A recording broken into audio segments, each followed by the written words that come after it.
तो बच्चों, प्रकाश तो हमने जान लिया कि प्रकाश एक ऊर्जा है जो हमें वस्तुओं को देखने में मदद करती है। लेकिन अगर हम उसकी स्रोत के आधार पर देखें तो दो प्रकार के प्रकाश स्रोत होते हैं, एक तो बिंदु स्रोत और दूसरा विस्तारित स्रोत। जैसे कि बच्चों, बिंदु स्रोत का उदाहरण हो गया लेज़र लाइट, टेबल लैंप। तो आप ये देख सकते हैं कि जैसे मैंने कागज़ लिया, इस पर मैंने लेज़र लाइट डाली तो एक पॉइंट सा जो आपको दिखाई दे रहा है, तो ये पॉइंट सोर्स है। तो यानी आप देख सकते हैं इस लेज़र लाइट के थ्रू जो मैं इस कागज़ पर डाल रही हूँ, तो जो लाइट पड़ रही है वो एक बिंदु के आकार में है, आप देख रहे हैं। तो ये आपका बिंदु स्रोत का एक उदाहरण है। जब भी प्रकाश के बिंदु के आकार के स्रोत को हम बिंदु स्रोत कहते हैं, जैसे लेज़र लाइट, टेबल लैंप आदि। और इसका चित्र आप इस तरह देख सकते हैं कि एक बिंदु से जो प्रकाश प्राप्त हो रहा है, तो ये उदाहरण हो गया बिंदु स्रोत का, जैसे लेज़र लाइट। दूसरा है विस्तारित स्रोत। तो प्रकाश का जो बड़े स्रोत होते हैं, जिनसे आप इस तरह से साधारण भाषा में भी कह सकते हैं कि जो बड़े स्रोत हैं जिनसे ज़्यादा मात्रा में प्रकाश प्राप्त हो रहा है, जैसे कि सूर्य।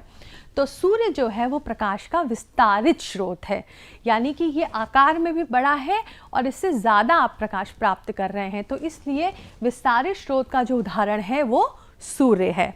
तो अब प्रकाश स्रोत दो प्रकार के हो गए, बिंदु स्रोत और दूसरा जो है वो आपका विस्तारित स्रोत हो गया।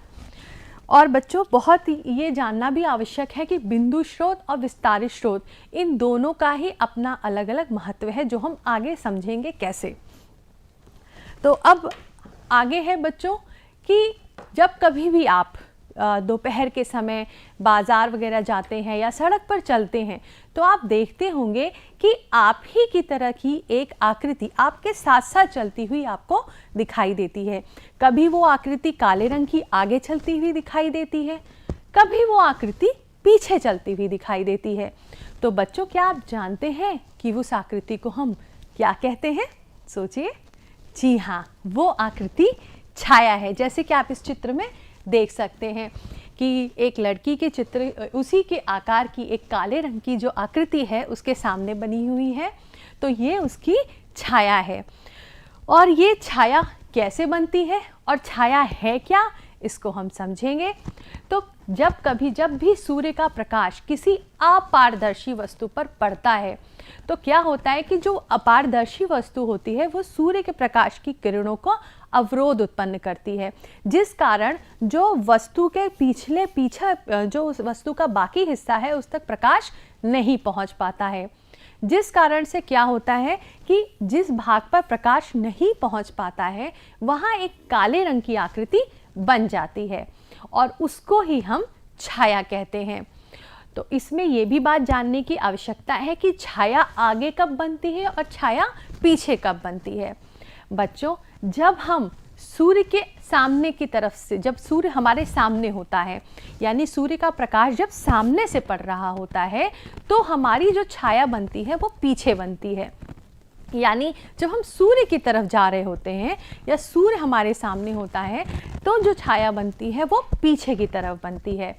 और जब सूर्य हमारे पीछे की तरफ होता है, यानी कि पीठ की तरफ, तो छाया जो बनती है वो आगे की तरफ बनती है। तो ये बात बहुत महत्वपूर्ण है कि छाया आगे कब बनती है और पीछे कब बनती है। जब प्रकाश का सोर्स या प्रकाश स्रोत सम्मुख होता है तो छाया का निर्माण पीछे की तरफ होता है, और जब भी प्रकाश स्रोत पीछे की तरफ होता है तो छाया का निर्माण आगे होता है। तो ये बात आप ज़रूर देखिएगा, जब भी आप अब कभी भी दोपहर में बाहर निकलें तो ज़रूर इस बात पर ध्यान दीजिएगा कि आपकी छाया का निर्माण कहाँ पे हो रहा है। तो उससे आपको पता लग जाएगा कि आपकी छाया आगे बन रही है या पीछे बन रही है। इसको आप ज़रूर देखिएगा। तो अगली बार मैदानों में खेलते हुए या जब भी आप रास्ते पर जा रहे हो तो इस बात का ध्यान ज़रूर रखिएगा कि छाया किस तरफ बन रही है, आगे या पीछे।